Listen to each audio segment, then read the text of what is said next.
السلام عليكم ورحمة الله وبركاته. النهاردة بقى هنعمل وصفة لذيذة وجميلة وسهلة وتكاليفها بسيطة خالص خالص. يعني باختصار كده، يعني تقدري تعمليها في نص ساعة وتكون جاهزة معاكي. الوصفة هي بقى نشوف طبعا ايه هي الحاجات اللي احنا هنستخدمها، وعلى طول تقدري تجهزيها وتحضريها.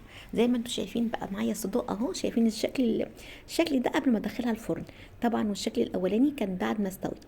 هنشوف بقى عملناها زي الوصفة الجميلة دي. طبعا ما ننسوش طبعا نعمل الاشتراك واللايك عشان يوصل لكم كل جديد.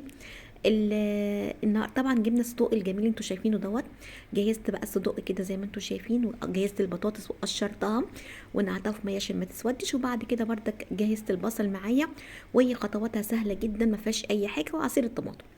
ادي البطاطس زي ما انتوا شايفين التقطيع بتاعها صغير كده، ومعايا اهو عصير الطماطم، ومعايا البصل. وهنبتدي نشوف هنعمل ايه. طبعا ما ننسوش بقى نعمل الاشتراك واللايك عشان يوصلكم كل جديد، وعشان خاطر تقدروا تستفادوا باي فيديو انا بعمله. زي ما انتم شايفين ادي البصل اهو، ببتدي ان انا اقطعه شرايح. تقدري انت تقطعي البصل شرايح، او تقطعي قطع صغيره زي ما انت عايزه. يعني انت متاح ليكي تقطعي البصل بالطريقه اللي انت عايزاها. انا في هنا البصل انا بقطعه كده زي ما انتم شايفين شرايح صغيره. دول عباره عن 3 بصلات صغيرين. هبتدي احطهم كده في البرام، وابتدي بقى ان انا اقطعهم كده زي ما انتم شايفين. طبعا الاكله دي سهله جدا يا جماعه، وسهله وبسيطه، ما بتاخدش وقت. يعني تقدري تقولي كده لو عندك البطاطس في البيت والطماطم، ودي بتبقى متوفره على طول، والصدوق موجود في التلاجة، تقدري ما عندكيش اكل تطلعي صدوق وتبتدي تعملي الاكله الجميله دي. حقيقي بتبقى طعمها جدا حلوه في البرام. يمكن بتختلف عن الصواني الالومنيوم. البرام بيدي ريحه وطعم حلو قوي للاكل. حطيت بقى هنا على البصل شويه فلفل اسمر كده حلوين، وهرش رشه ملح. وطبعا المفروض هنا بقى ان انت تقلبي البصل بالملح بالفلفل الاسمر وتقلبيه كويس قوي. هنا بقى ابتديت هنا زي ما انتم شايفين، هبتدي اخد كده بس كام واحده من الصدوق، مش هاخده كله، هحطه مع البصل. طبعا الاكله دي كلها نيه في نيه، وبتخش الفرن وخلاص، وبتطلع معاكي في منتهى الجمال وخفيفه وحلوه جدا. قطعت كده زي ما انتم شايفين قطع الصدوق. انا عايزه احط في الارضيه كده شويه صدوق، وبعد كده احط على وش الطاجن شويه صدوق. فهنا انا بقطع شويه صدوق احطهم في الارضيه بس مع طاجن مع البرام بتاع البطاطس ده. وبعد كده هبدا في الاخر فوق عصير الطماطم برضك احط شويه من الصدوق على الوش. طبعا كميه الصدوق دي حسب راحتك، يعني انا جايبه كميه كبيره بس انا مش هعملها كلها.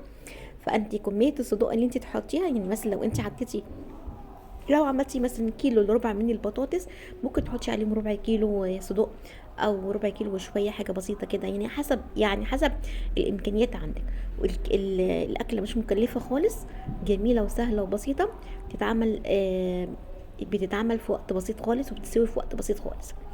تمام. انا بدات اهو، جبت بردك فصين توم زي ما انتم شايفين كده. انا اهو هقشر الفصين توم او 3. تمام. وببتدي ان انا اقطعه كده بالسكينه زي ما بقطع البصل. زي ما انتم شايفين الفص منه كبير، انا قادره ان انا امسكه في ايدي.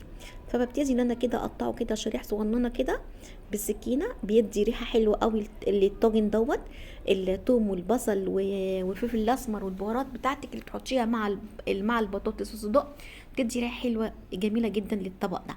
الطبق ده يا جماعه غني جدا، مش محتاج اي حاجه جنبه. تقدري تعملي جنبه طبق رز ابيض، او لو انتوا بتحبوا العيش تقدروا تاكلوه بالعيش. اهو قلبت بردك الثوم اللي انا قطعته. بعد كده هبدا بعد كده احط البطاطس. شايفين البطاطس جميله زي مغسوله ونضيفه زي الفل. ببتدي اصفيها واحطها كده على خليط الصدق والبصل.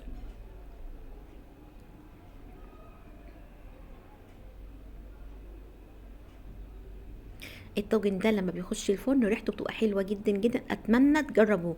وسهل وبسيط وما بياخدش اي وقت، وبيتعمل كله على بعضه في نص ساعه، ويخش الفرن وبيطلع معاكي في منتهى الجمال. ببتدي كده بس اخلط البصل كويس قوي كده مع خليط البطاطس. وهبدا بعد كده ان انا احط الزيت. وبعد كده بردك هقطع شويه من الصدوق على الوش. بس طبعا الصدوق اللي على الوش بيكون هو الكميه الاكبر. حطيت بردك شويه ملح صغيرين علشان انا حاطه ملح قبل كده. هبدا بعد كده ان انا اقطع بردك الصدوق معايا طازه وكان طري، بس كان بيتقطع معايا السكينه. طبعا لازم تكون معاكي حاميه علشان خاطر الصدوق معاكي ما تهريش. قطعت الصدوق زي ما انتم شايفين كده قطع كده صغيره، وبدات ان احطه على وش الطاجن بتاعي.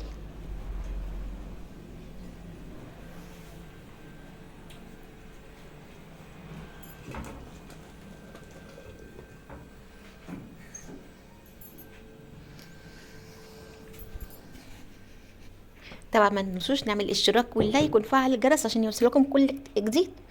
لو الفيديو عجبكم ما تنسوش تعملوا الاشتراك واللايك.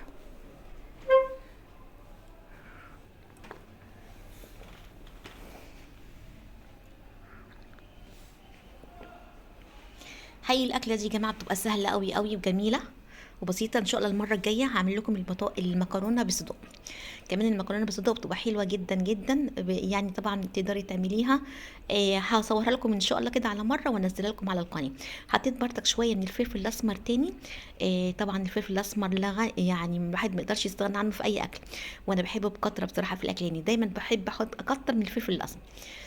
هبدأ كده بس اقلب كده بس عصير الطماطم كده كويس من تحت ومن فوق. خلاص، وابتدي بعد كده احط شويه زيت وادخلها الفرن. زي ما انتم شايفين الطاجن الجميل ده. بدأت حطيت شويه زيت كده اهوت على الوش. طبعا الوش ده حبه الزيت دول بيدوا لمعه حلوه قوي للطاجن وبيخلي الطاجن جميل جدا. بس ما تكتريش طبعا لان الصدوق ذات نفسه بينزل دهون.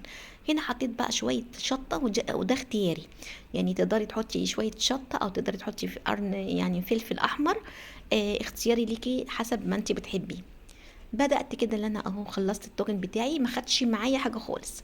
ما خدش معايا اي وقت. ادي الطاجن اهو، هبدأ بعد كده ادخله الفرن وهوري لكم بعد ما يطلع من الفرن عامل ازاي. وادي كان شكل الطاجن بعد ما طلع من الفرن. شايفين شكله، شايفين جماله. الريحه، ريحه الصدوق مع البطاطس جميله جدا مع البصل. حلو جدا جدا. اتمنى بقى تجربوه وقولوا لي رايكم ايه في الاكله الحلوه دي. طبعا اللي وصل معايا لحد هنا ما ننساش نعمل بقى الاشتراك واللايك ونفعل الجرس.